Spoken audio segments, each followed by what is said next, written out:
chaque fois qu'on vote un texte, on se dit est-ce qu'il convient à la spécificité des Outre-mer ou pas. Valérie Ayé, j'ai 38 ans depuis quelques semaines maintenant, quelques jours. Je suis présidente du groupe Renew au Parlement européen, le groupe central sans lequel aucune majorité n'est possible, et je viens de la Mayenne.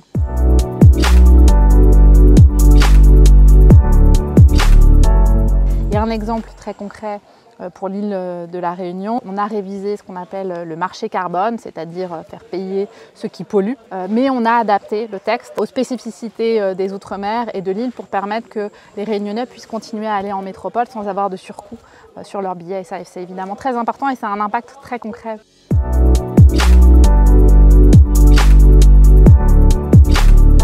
Alors malheureusement, le taux de chômage est très fort ici, il commence à baisser et ça c'est positif, il faut continuer sur cette dynamique. On voit bien à la fois les contraintes, les spécificités du territoire qui nécessitent un accompagnement qui soit renforcé de la part de l'État, de la part de l'Europe. Il y a un engagement fort pour lutter contre le chômage, pour ramener des emplois sur l'île.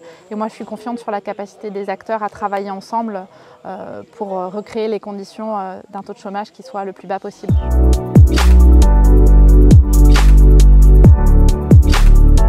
On a eu un message, et le président de la République a eu un message très clair vis-à-vis de Vladimir Poutine et vis-à-vis des Ukrainiens. Nous soutiendrons les Ukrainiens autant que possible, aussi vite que possible pour que les Ukrainiens gagnent cette guerre.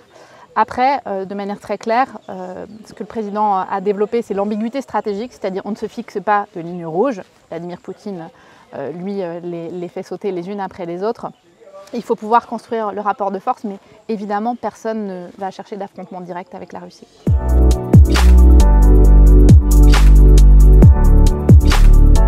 Pourquoi voter pour nous? Parce qu'aussi, on a le sens des responsabilités. Nous, quand on travaille au Parlement européen, on travaille dans l'intérêt des Français, de tous les Français, des Outre-mer. On a, dès 2019, lancé ce réflexe Outre-mer. À chaque fois qu'on vote un texte, on se dit est-ce qu'il convient à la spécificité des Outre-mer ou pas? Sinon, on l'adapte.